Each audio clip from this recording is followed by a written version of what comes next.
Hi friends, welcome back to my channel. నేనైతే షిరిడీలో ఉన్నాను. ఇది డే 2. సైకిల్ బాబా ఆశ్రమం నుంచి ఓల్డ్ షిరిడీ పార్క్ అయితే వెళ్తున్నాను. ఇక్కడ నుంచి నాకైతే 5 కిలోమీటర్స్ అయితే చూపిస్తుంది.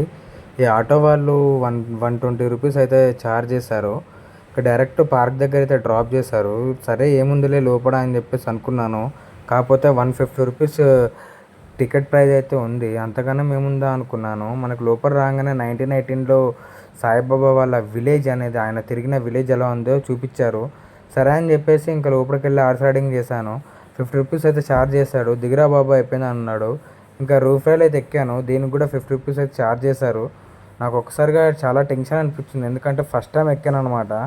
కిందికి చూస్తుంటే నాకైతే చుక్కలు కనబడ్డాయి. ఈ నుంచి పడితే ఏమైనా ఉందా అనిపించింది. నేనైతే చాలా ఎంజాయ్ చేశాను. నా వీడియో నచ్చినట్టయితే లైక్ చేయండి, షేర్ చేయండి, సబ్స్క్రైబ్ చేయండి. ఇంకా మంచి మంచి వీడియోస్ అయితే మీకు షేర్ చేస్తాను.